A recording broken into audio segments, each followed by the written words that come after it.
வணக்கம் நண்பர்களே, நம்ம இந்த வீடியோல டிமாண்டி காலனி பார்ட் 2 கதையை தான் பார்க்க போறோம். பார்ட் 1 பார்த்தவங்களுக்கு மட்டுமே இந்த கதை புரியும். பார்ட் 1 பார்க்காதவங்களுக்கு சுத்தமா இந்த கதை புரியவே புரியாது. ஏன்னா பார்ட் 1ல இருக்கிற நிறைய கனெக்ஷன் ஃபர்ஸ்ட் ஆஃப் ஃபுல்லா வரும். இதுல அது மட்டும் இல்லாம 2009, 2015, 2021 மூணு டிஃப்ரெண்ட் டைம் லைன் இருக்கு. ஸோ வீடியோ ஸ்கிப் பண்ணாம கடைசி வரைக்கும் பாருங்க. ஸ்டோரி ரொம்பவே இன்ட்ரெஸ்டிங்கா சூப்பரா இருக்கும். அப்புறம் முக்கியமா இப்பவே ஸ்பாயிலர் அலர்ட் சொல்லிடுறேன். தியேட்டர்ல பார்க்கணும்னு நினைக்கிறவங்க இப்பவே இந்த வீடியோவை க்ளோஸ் பண்ணிட்டு போயிருங்க. சரி, வாங்க நம்ம இப்போ கதைக்குள்ள போகலாம். மூவியோட ஓப்பனிங் சீன்ல ஒரு ரெக்கார்டட் வீடியோவை யாரோ பார்த்துட்டு இருக்காங்க. அதுல ஒரு அபார்ட்மெண்ட் கீழே இருக்கிற கிரவுண்ட்ல நிறைய பசங்க ஃபுட்பால் ஆடிட்டு இருப்பாங்க. அந்த கேங்ல ஒரு பையன் கேமரா வச்சு ரெக்கார்ட் பண்ணிட்டு இருப்பான். அந்த அபார்ட்மெண்ட் 15th ஃப்ளோர்ல இருந்து 2 பேர் கீழே குதிச்சு சாகுறாங்க. ஒருத்தன் தூக்குமாட்டி சாகுறான். இது நடக்கிறது 2009 ஜூன் 6ல. அடுத்த சீன்ல பிரியா பவானி சங்கர் இருக்காங்களா, அந்த ரெக்கார்டிங் வீடியோவை பார்த்துட்டு இருக்கிறதே அவங்க தான். அவங்க ரூம்ல பார்த்துட்டு இருப்பாங்க. அந்த வீடியோல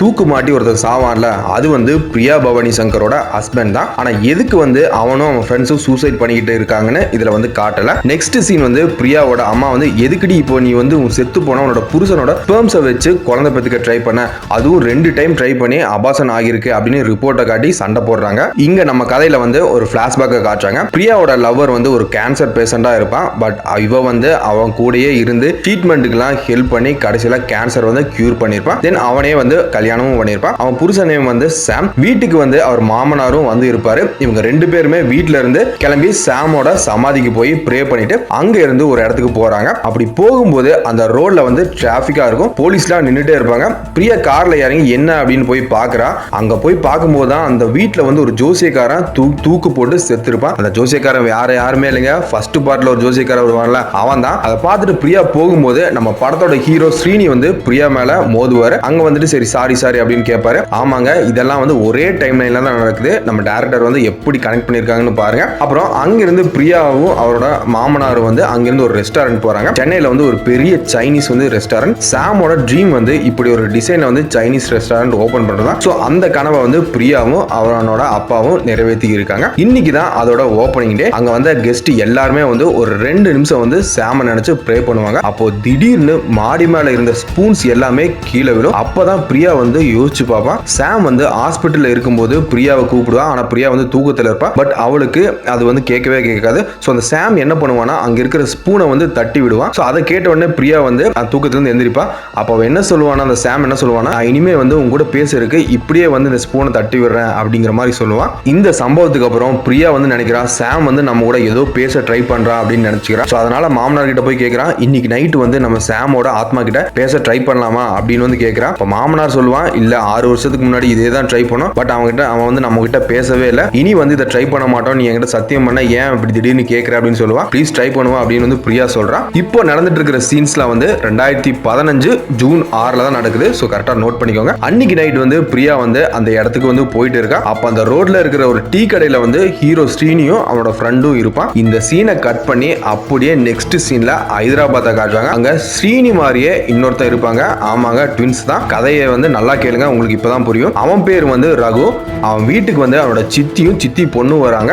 எதுக்குன்னா அவனோட அப்பா இறந்து போயிருப்பாரு. அவர் இறந்ததுக்கு அப்புறம் அவர் 2500 கோடி சொத்து எவ்வளவு பேருக்கு எவ்வளவு பர்சன்டேஜ் போகணும்னு அதுல எழுதி வச்சிருப்பாரு. அந்த டாக்குமெண்ட் ரகுவோட சித்தப்பா படிக்கிறாரு. ரகுவோட சித்தப்பா இந்த கதையில சுப்ரீம் கோர்ட் வக்கீலா இருப்பாரு. அதுல என்ன எழுதி இருக்குன்னா, ஃபர்ஸ்ட் ஒய்ஃபோட மூத்த பையன் ரகுக்கு 25%, செகண்ட் ஒய்ஃபோட பொண்ணுக்கு வெறும் 5%, ஃபர்ஸ்ட் ஒய்ஃபோட செகண்ட் பையன் அதாவது சின்ன பையன் ஸ்ரீனிக்கு 70% எழுதி இருக்கும். என்ன அவனுக்கு மட்டும் 70%? இந்த சித்தி பொண்ணு ரொம்பவே கடுப்பாய், நான் கோர்ட்ல கேஸ் போட்டு என்னோட ஷேரை நான் வாங்கிக்கிறேன் அப்படின்னு அங்கிருந்து கிளம்புறான். அன்னைக்கு நைட் ரகு அவனோட கன்ஸ்ட்ரக்ஷன் மாடியில இருந்து ஐஸ்வர்யா போய் கேஸ் போறதுக்கு முன்னாடியே நான் கோர்ட்ல போய் கேஸ் ஃபைல் பண்றேன் அப்படின்னு சொல்லுவான். அதுக்கு சித்தப்பாக்காரன் அதெல்லாம் வேஸ்ட், அதுல நமக்கு எந்த ஒரு யூஸ் இல்ல, அந்த ஸ்ரீனியோட நம்பர் என்கிட்ட இருக்கு, எப்படி பார்த்தாலும் அவன் தம்பி தானே, நான் பேசி பாக்குறேன் அப்படின்னு கால் பண்ணுவாரு. அதுக்கு ஸ்ரீனி டேய் எங்க அம்மா சொல்லுச்சுடா, எப்பயாச்சும் நீங்க எங்களை தேடி வருவீங்க அப்படின்னு சொல்லுச்சு, அப்படி வந்தா உங்களெல்லாம் செருப்பை கட்டி அடிக்க சொல்லுச்சுடா, மரியாதையா போனை கட் பண்ணிரு அப்படின்னு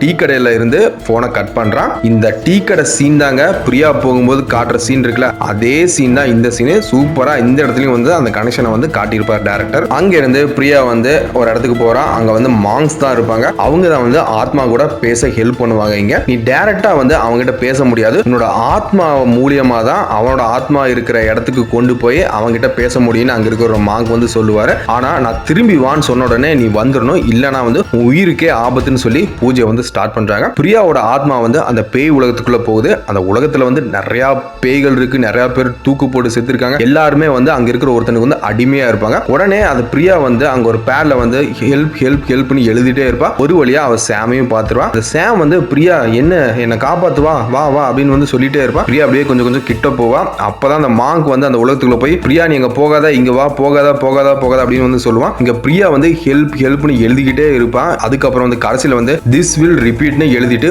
மயக்கமாயிரா. இந்த சீனை கட் பண்ணிட்டு நெக்ஸ்ட் சீன்ல 2021 ஜூன் 5 காட்டுறாங்க. கரெக்டா வந்து 6 வருஷம் கழிச்சு இங்க அந்த மாங்க் வந்து பிரியா கிட்ட ஒரு ஆயுதத்தை காட்டி இது வந்து ஸ்ரீனி அண்ட் ரகு ரெண்டு பேர்த்தோட உயிரை காப்பாத்த நமக்கு ஹெல்ப் பண்ணு அப்படின்னு சொல்றான். அடுத்த சீன்ல ரகுவோட சித்தப்பா வந்து ஜட்ஜு கிட்ட வந்து சொல்லுவான், ரகுவோட தம்பி ஸ்ரீனி வந்து 6 வருஷமா கோமால தான் இருக்கான். 120 டாக்டர் மேல பாத்துட்டாங்க, அவனால வந்து உயிர் பொழைக்கவே முடியல, அவன் ரொம்பவே கஷ்டப்படுறான். ஸோ அவனுக்கு வந்து அந்த மரணத்தை வந்து நம்ம கொடுக்கணும் அப்படின்னு வந்து சொல்றான். ஸோ அங்க இருக்கிற கோர்ட்டு வந்து அதுக்கு ஓகே சொல்றாங்க. அந்த ரகு என்ன பிளான் பண்ணிருப்பானா, ஸ்ரீனியை வந்து கொலை பண்ணிட்டா அந்த 70% பிளஸ் 25% ஃபுல்லாமே நான் எடுத்துக்கலாம் அப்படின்னு பிளான் பண்ணுவான். ஸோ அங்கிருந்து ரகுவும் அவனோட சித்தப்பாவும் கிளம்பி ஸ்ரீனி இருக்கிற ஹாஸ்பிட்டலுக்கு போய் அவனுக்கு வந்து அந்த ஆர்டிபிஷியல் டெத்தை தரலாம் அப்படின்னு வந்து நினைக்கிறாங்க. அப்ப அங்க வந்து பிரியா வந்து டேய் நீ 2015 ஜூன் 6 அன்னைக்கே செத்துருப்ப அப்படின்னு வந்து சொல்றான். அன்னைக்கு ஸ்ரீனிக்கு நடந்த அதே விஷயம் உனக்கு நடந்துச்சுன்னு சொல்லுவான். இங்க வந்து ஒரு செம ட்விஸ்ட். ஆமாங்க, ஃபர்ஸ்ட் பார்ட் கிளைமேக்ஸ்ல வந்து இந்த பில்டிங்ல இருந்து கீழே குதிச்சு அவன் உடம்புல கம்பி ஏறுல நம்ம ஸ்ரீனிக்கு, அதே மாதிரி ரகு வந்து அவனோட பில்டிங்ல இருந்து கீழே வந்து வலிக்கு வந்து விழுவான். அது வந்து அந்த சித்தப்பா கூட அந்த பில்டிங்ல பேசிட்டு இருப்பான்ல அன்னைக்கு தான். அதுவும் வந்து 2015 ஜூன் 6. ஆனாலும் அவனோட முதுகுல வந்து கம்பி வந்து ஏறும், பட் அவன் சாக மாட்டான். ஏன்னா வந்து அந்த 2015 ஜூன் 6 அன்னைக்கு பிரியா வந்து சாம் கிட்ட பேசி இருப்பால, ஆனா அங்க பிரியா கிட்ட பேசுனது வந்து சாமே கிடையாது, அது வந்து ஸ்ரீனியோட ஆத்மா தான். அங்க இருந்து ஸ்ரீனியை வந்து தேடி போறாங்க. அவங்க அங்கிருந்து ஸ்ரீனியை வந்து அந்த கம்பி குத்தி இருப்பாங்க, அங்கிருந்து காப்பாத்துறாங்க. சோ அன்னைக்கு வந்து ஸ்ரீனி செத்துருந்தா நீயும் செத்துருப்ப அப்படின்னு வந்து பிரியா சொல்றா. இதுக்கப்புறம் தான் பிரியாவும் அவனோட மாமனாரும் ஒரு பெரிய பிளாஷ்பேக்கை சொல்றாங்க. அது என்னன்னா, ஸ்ரீனிக்கும் உனக்கும் வந்து ஏதோ ஒரு ஹெல்ப் தேவைப்படுதுன்னு எங்களுக்கு தெரிஞ்சிச்சு. ஸ்ரீனியை வந்து ஹாஸ்பிட்டல்ல சேர்த்ததுக்கு அப்புறம் நாங்க வந்து அவன் வீட்டுக்கு போய் பார்த்தோம். அங்க வந்து அவனோட ஃப்ரெண்டு ராகவனோட லைப்ரரி கார்டு ஒன்று இருந்துச்சு. என்னோட சாம், அதாவது என்னோட புருஷர் இருக்கார்ல, அவரும் அதே லைப்ரரிக்கு தான் போயிட்டு இருந்தாரு. ராகவனும் அங்கதான் போயிருக்கான். ஸோ ஏதோ ஒரு மர்மம் இருக்குன்னு அந்த லைப்ரரி போய் விசாரிச்சா அங்க சாமும் ராகவன் ரெண்டு பேரும் ஒரே புக்கை தான் எடுத்து படிச்சிருக்காங்க. அந்த புக்கை யாரெல்லாம் படிச்சிருக்காங்கன்னு ஒரு லிஸ்ட்டை எடுத்து பார்த்தா அந்த புக்கை படிச்ச எல்லாருமே கரெக்டா 6 வருஷத்துக்கு ஒரு தடவை ஜூன் 6ல மர்மமான முறையில் எல்லாருமே செத்து போறாங்க. அதே மாதிரி தான் என்னோட சாமும் சூசைட் பண்ணியிருக்கான். ஆனா அந்த ரூம்ல வந்து அந்த புக்கே இல்லை. அந்த புக்கை வந்து யாரோ ஒருத்தன் வந்து எடுத்துட்டு போயிடறான். அப்புறம் நாங்க வந்து செத்து போன ராகவனோட திங்ஸை வந்து செக் பண்ணும்போது அவன் டிமாண்டி காலனின்னு ஒரு ஸ்கிரிப்டை வந்து எழுதி வச்சிருந்தான். அதுல டிமாண்டின்னு ஒரு பேய் இருக்கு. அது கரெக்டா ஜூன் 6 அப்போ அதுகிட்ட ஒரு செயின் இருக்கு. அதை தேடி வர எல்லாத்தையுமே கொண்டு அதோட ஆத்மா வந்து அவனோட உலகத்துல வந்து அவனுக்கு அடிமையா வச்சிருக்கும் அப்படின்னு வந்து போட்டிருக்குன்னு சொல்லுவான். ஆனா நீங்க ரெண்டு பேரும், அதாவது ஜூன் 6ல வந்து 2015 நீயும் உன்னோட தம்பி ஸ்ரீனியும் சாகாம தப்பிச்சிட்டீங்க. பட் நாளைக்கு ஜூன் 6 2021 நம்ம அந்த டிமாண்டி காலனி வீட்டுக்கு யாரையுமே போகாம ஸ்டாப் பண்ணிட்டா இந்த சைக்கிள் அப்படியே வந்து ஸ்டாப் ஆயிரும். இல்லனா நீயும் ஸ்ரீனியும் சாக போறீங்க அப்படின்னு வந்து சொல்லுவான். இதுக்கப்புறம் ஸ்ரீனியை வந்து ஹாஸ்பிட்டல்ல இருந்து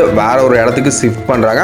அங்க அவங்க கூட வந்து ஒரு 3 மாங்ஸ் இருப்பாங்க. பிரியாவோட மாமனாரும் அங்க வந்து காவலுக்கு இருக்காங்க. இதுக்கப்புறம் இங்கிருந்து பிரியாவும் ரகுவோட சித்தப்பாவும் ரகுவும் இன்னொரு மாங்கும் எல்லாருமே கிளம்பி வந்து டிமாண்டி காலனி வீட்டுக்கு போவாங்க. அங்க ஆல்ரெடி வந்து போலீஸ் ஃபோர்ஸ் வந்து இருப்பாங்க, யாருமே வீட்டுக்கு போக கூடாதுன்னு சொல்றதுக்கு. ஸோ அங்க இருந்து உள்ள வந்து பொண்ணுங்க வாய்ஸ் வந்து கேக்குது. என்னடா உள்ள யாரா இருக்காங்கன்னு உள்ள போய் பார்த்தா அங்க வந்து ஒரு 3 பொண்ணுங்க வந்து பேய் பிடிச்ச மாதிரி இருப்பாங்க. அவங்கள காப்பாத்தி ஆம்புலன்ஸ்ல அனுப்பும் போது பிரியா வந்து எல்லாத்துக்கிட்டையும் கேட்பா, சைனா யாராவது எடுத்தீங்களா, அங்க சைனா பாத்தீங்களா, சைனிங் பாத்தீங்களான்னு கேட்பா. அங்க வந்து ஒரே ஒரு பொண்ணு தான் கொஞ்சம் சுயநிலவா இருப்பா, பட் அவ எதுவுமே சொல்ல மாட்டா. சித்தப்பா வந்து அந்த பொண்ணுங்களை கூட்டிட்டு ஆம்புலன்ஸ்ல ஹாஸ்பிட்டல் போறான். மாங்க், ரகு, பிரியா இவங்க 3 பேருமே வந்து பின்னாடி போறாங்க. பட் ஆனா போகும்போது பிரியா வந்து காரை வந்து ஆக்சிடென்ட் பண்ணிடுவா. சரி சித்தப்பா கால் பண்ணி எந்த ஹாஸ்பிட்டல்ல இருக்காங்கன்னு கேட்கலான்னு பார்த்தா கால் பண்ணும்போதே சித்தப்பாவோட போன் வந்து சுவிட்ச் ஆஃப் ஆகிரும். சரி வாங்க எங்க ரெஸ்டாரண்ட் போலாம் அப்படின்னு வந்து அவன் டிரைவருக்கு கால் பண்ணி இன்னொரு கார்ல 3 பேரும் வந்து அந்த ரெஸ்டாரண்ட் போறாங்க. அங்க ரெஸ்டாரண்ட் போன உடனே அங்க இருக்கிற அந்த மெயின் மாங்க் வந்து கால் பண்ணி இன்னொரு 3 மாங்க் இருக்காங்க ஸ்ரீனி கிட்ட, அவங்க கிட்ட போன் பேசுவான். என்னன்னா பிரச்சனை வந்து பெருசாயிருச்சு, நீங்க அந்த ஆயுதத்தை வச்சு பூஜை பண்ணுங்க, எக்காரணம் கொண்டு அதை தரையில விழக்கூடாது அப்படின்னு சொல்லுவான். இதுக்கப்புறம் அடுத்த சீன்ல அங்க ஹாஸ்பிட்டல்ல இருக்கிற அந்த சுயநிலையில இருக்கிற அந்த பொண்ணு கிட்ட வந்து இவ்வளவு செக்யூரிட்டி இருந்தும் எப்படி வந்து நீங்க டிமாண்டி காலனி வீட்டுக்கு போனீங்க அப்படின்னு வந்து சித்தப்பாவும் அந்த போலீஸ்காரன்னு கேக்குறாங்க. அதுக்கு அந்த பொண்ணு சொல்லுவா, நாங்க 4 பேருமே அந்த புக்ல இருந்த சில மந்திர வார்த்தைகளை படிச்சோம். அப்போ ஒரு வெளிச்ச உருவாகுச்சு. அவர் கண் முழிச்சு பாக்குறதுக்குள்ள நாங்க டிமாண்டி காலனி அவனோட வீட்டுல வந்து இருந்தோம் அப்படின்னு சொல்றாங்க. இங்க ரெஸ்டாரண்ட்ல வந்து ஒருத்தன் வந்து ஃபுட் வேற ஆர்டர் பண்ணி வாங்க வருவான். ரெஸ்டாரண்டோட டோர் வந்து ஓப்பன்ல தான் சார் இருக்கு, வாங்க அப்படின்னு வந்து உள்ள சொல்றான். அவனுக்கு ஒண்ணுமே கேட்கறது இல்ல. பிரியா வந்து போய் அந்த டோரை ஓபன் பண்ணுவா, அவளுக்கு சாக்கு அடிச்சிடும். ரகுவும் போய் ட்ரை பண்ணுவான், ஆனா சாக்கு அடிச்சு தூக்கி வீசிடும். இந்த ஃபர்ஸ்ட் பார்ட் 1ல வந்து காட்டுவாங்கல்ல, உள்ள வந்து இவங்க இருப்பாங்க, இவங்களுக்கு வந்து வெளியே இருக்கலாம் தெரியும், பட் வெளியே இருக்கிறவங்களுக்கு வந்து இவங்க உள்ள இல்லாத மாதிரி இருக்குல்ல, பட் அதே தான் இங்கேயும் காட்டுறாங்க. அப்படியே அங்க இருந்து ஒரு டிவில வந்து மாங்க், பிரியா, ரகு இவங்க 3 பேருமே உட்கார்ந்துட்டு இருக்கிற மாதிரி ஒரு ஷோ வந்து காட்டுறாங்க. இதுவும் பார்ட் 1ல இருக்கிற மாதிரியே காட்டி இங்க வந்து இன்ட்ரோல் சீன் வருது. இதுக்கப்புறம் அந்த சித்தப்பா வந்து அந்த பொண்ணை கூட்டிட்டு ஹாஸ்டல் வந்து போறாங்க. சரி அந்த புக் எங்க அப்படின்னு கேக்குறாங்க. ஆனா அங்க வந்து அந்த ரூம்ல இந்த புக்கே இல்ல. சிசிடிவி கேமரா செக் பண்ணும்போது தான் தெரியுது. நைட்டு கரெக்டா 12 மணிக்கு அவங்க ரூம் கிட்ட வந்து ஒரு ஆள் வந்து போயிட்டு இருக்கான். அவனை வந்து காலேஜோட சீனியர் ஸ்டாஃப்னு அங்க இருக்கிற ஒரு மேம் வந்து சொல்லுவாங்க. இவன் தான் வந்து இந்த புக்கை வந்து எங்களுக்கு கொடுத்தாரு. டிமாண்டி செயினை பத்தி சொன்னதும் இவர் தான். அந்த செயின் கிடைச்சா நிறைய மேஜிக்கல் பவர்லாம் கிடைக்கும்னு சொல்லி நாங்க படிச்சோன்னு சொல்லுவான். அந்த செயினை வந்து நீ எடுத்தியா அப்படின்னு வந்து அந்த சித்தப்பா வந்து கேட்கிறான். இந்த சீனை கட் பண்ணி அடுத்த சீன்ல வந்து இங்க ரெஸ்டாரண்ட்ல வந்து அந்த டிவில இருக்கிறத வந்து பிளே பண்றாங்க. அதுல வந்து பார்சல் வாங்க ஒரு சின்ன பையன் வருவான். பிரியா வந்து அவங்க கிட்ட வந்து பேசிட்டே இருப்பாங்க. உன்னை எங்கேயோ பார்த்த மாதிரியே இருக்கே அப்படின்னு வந்து சொல்லிட்டு சரி ஓகே அப்படின்னு அவங்க கிட்ட காசு வாங்கிட்டு சேஞ்ச் கொடுக்க போகும்போது தான் கேமராவை செக் பண்ணுவாங்க. இங்க வந்து ரகுக்கு பேய் பிடிச்சி செவுர்ல வந்து ஏதோ வந்து எழுதிட்டே இருப்பான். அப்படியே வந்து அந்த இடம் எல்லாமே மிஸ்ட் ஆகி ஒரு மாதிரி ஆகுது. அந்த சின்ன பையன், மாங்கு, பிரியா 3 பேருமே வந்து ஒரு ரூமுக்குள்ள வந்து லாக் ஆகுறாங்க. ஸ்ரீனி வந்து ஃபர்ஸ்ட் வந்து அந்த சின்ன பையனை கொலை பண்றான், அடுத்து மாங்க கொலை பண்றான், நெக்ஸ்ட் வந்து பிரியாவை கொலை பண்றான். இந்த சீன்லாம் வந்து வேற லெவல்ல இருக்குங்க. அது சும்மா வந்து சிம்பிளா சொல்லியிருக்கேன், ஆனா அந்த சீன் வந்து தியேட்டர்ல வேற லெவல்ல இருந்துச்சு. அதுக்கப்புறம் வந்து அந்த டிவியோட சிக்னல் வந்து போகுது. இப்போ இதை கட் பண்ணிட்டு அந்த ஹாஸ்டலை வந்து காட்டுறாங்க. அந்த பொண்ணு வந்து நான் செயினை எடுத்தேன், அது வந்து ரகு அவரோட ஜாக்கெட்டுக்குள்ள தான் போட்டேன், அதாவது இந்த ரெயின் ஜாக்கெட்டுக்குள்ள தான் போட்டேன் அப்படின்னு சொல்லுவா. உடனே காரை எடுத்துட்டு இவங்க எல்லாம் வந்து கிளம்பி இவங்களை பார்க்க வராங்க. ஆனா இங்க வந்து மாங் கரெக்டா அந்த செயின் வந்து ஸ்ரீனி பாக்கெட்ல இருந்து எடுத்து இது நம்ம கிட்ட வரணும்னு விதி இருந்திருக்கு, அதனால வந்திருக்கு அப்படின்னு சொல்றாங்க. சரி ரகு வந்து ஒரு ரூம்ல வந்து எழுதிட்டு இருந்தானே, அந்த ரூம் எங்க இருக்கு அப்படின்னு பிரியா கிட்ட போய் கேட்கிறான். சோ பிரியா வந்து காட்டுறான். அங்க போய் பாக்குறாங்க.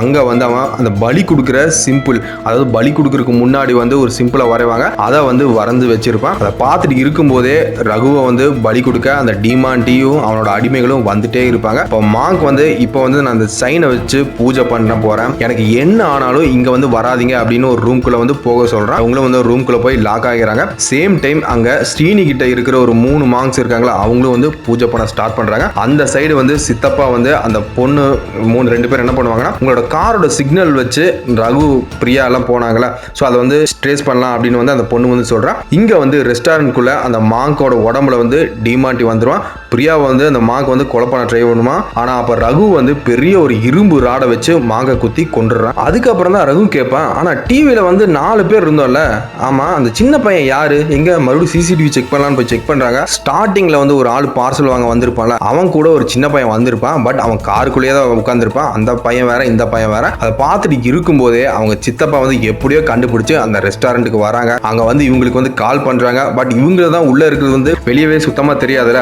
ரகு வந்து என்ன பண்ணுவானா, அந்த ஃபயர் சேஃப்டி எக்யூப்மெண்ட்டை வச்சு அந்த கிளாஸை வந்து உடைப்பான், டோரோட கிளாஸை. பட் அதே மாதிரி இன்னொரு கிளாஸ் வந்து கிரியேட் ஆகுது. அகைன் உடைக்கிறான் 2 தடவை 3 தடவை அகைன் அது வந்து கிரியேட் ஆகிட்டே இருக்கு. சித்தப்பாவும் அவன் கேங்க வந்து சரி இவங்க உள்ள இல்ல அப்படின்னு அங்கிருந்து கிளம்புறாங்க. அப்பதான் அந்த ரெஸ்டாரண்ட்குள்ள வந்து நிறைய வவ்வால்ஸ் வருது. எல்லாமே பிரியாவும் ரகுவும் வந்து அட்டாக் பண்ணுது. அப்ப பிரியா வந்து எதர்ச்சியா அங்கிருந்து போய் அந்த ரெஸ்டாரண்டோட சென்டர்ல இருக்கிற ஒரு டேபிள் கிட்ட நிப்பா.